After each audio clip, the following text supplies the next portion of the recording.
किसी से जाती माफी ना मांगे। पार्लियामेंट को कुरैशी साहब कहते थे ये हमारा किबला है, ये हमारी मां है। ये कम अज कम जो पार्लियामेंट को गालियां निकाली हैं, जिसके अंदर आज ये बैठने पर ये इसरार कर रहे हैं, जिसकी तनख्वाह ले रहे हैं, जिसके प्रोटोकॉल और इज्जत एहतराम ले रहे हैं, कम अज कम किसी की जात से माफी ना मांगे।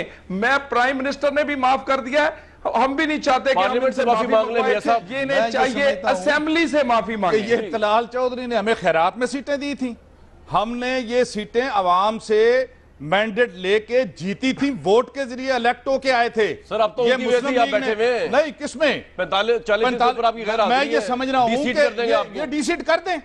मैं तो चैलेंज है मेरा कि ये करना चाहते हैं करके देख लें। ये घोड़ा घोड़े का मैदान, हम ये 3 साल पे जाके बैठे हैं ना 2018 में, ये अगले 6 माह में इलेक्शन, पीटीआई पाकिस्तान को बंद कर देगी। हम तो चाह रहे हैं ये करें, ये सारा कुछ करें। हम ये चाह रहे हैं कि ये ओपन चैलेंज में ना रहे। हाँ जी, और नाम भीख मांग रहे हैं, ये वाली हम इलेक्ट होके आए हैं, आवाम से मैंडेट लेके आए हैं। पार्लियामेंट के अंदर सीटें नहीं मिली, पीटीआई ने सीटें ली हैं। और इनमें अगर जरूरत है भीख में नाम हमें निकाल दें बात सुन लेना। हम कोई ऐसी लस्ट नहीं है, हमारे जवाब देता हूं, जरा बोल निकाल के देख लो। मियां साहब आवाम की अदालत में जाएंगे दोबारा और इससे बड़ा मैंडेट लेके आएंगे। कहां फिर रहे हैं मियां साहब कह रहे हैं पहले लस्सी नहीं पीती, ਤੁਸੀਂ ਸਾਨੂੰ ਅੰਡਰ ਐਸਟੀਮੇਟ ਨਾ ਕਰੋ, ਅਸੀਂ ਲੱਸੀ ਪੀ ਕੇ ਨਹੀਂ ਸੋ ਰਹੇ, ਅਸੀਂ ਬਾਹਰ आ जाएंगे। जी तलाल साहब। कामरान साहब, ये मियां साहब जैसे और बहुत सारे हमारे भाई हैं, टीवी पर अकड़ते हैं और फिर टीवी के पिछले पर्दे पर हमारी मिन्नतें करते हैं। कभी ये जिरदा बेचते हैं, हमारे इस्तीफे ना कबूल करना, कभी कहते थे हमारी मिन्नत मान लो, कभी कोई कहते। और अभी इस वक्त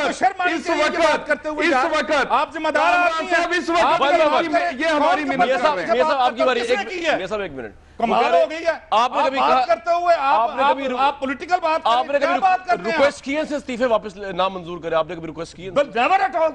अच्छा यार, ये इस तरह की बात करते हैं ऑन एयर, कौन के सामने झूठ बोल रहे हैं? ये फिर आप क्यों झूठ बोल रहे हैं? मियां साहब ने कभी नहीं कहा इस्तीफे हमारे नाम मंजूर। किसने कहा है? हम वहां जाकर पूरे 32 एमपीएस के साथ पंजाब असेंबली के अंदर बैठे रहे। जी तलाल साहब, कामरान साहब, तलाल साहब, जमात इस्लामी के अमीर हाजिर, दुम दबा के ये जद्दा चले गए थे 10 साल के लिए, मौजूदा माफी मांग। मियां साहब एक मिनट, सबर करें, सबर करें। तलाल साहब को बोले जवाब दे।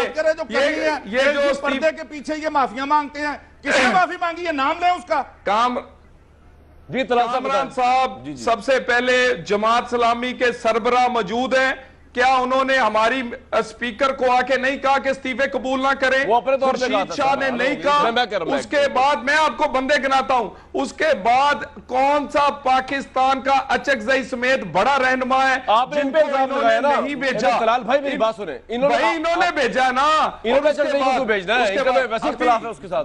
अब बाकी छोड़ें, आप शाह महमूद कुरैशी की आज की तकरीर जो पार्लियामेंट में है वो निकाल लें, वो देख लें मिन्नत है या अकड़ रहे हैं। भाई मेरे, इनको हमारे वोट की जरूरत है, आंखें नीची कर कर बात करें, अकड़े ना।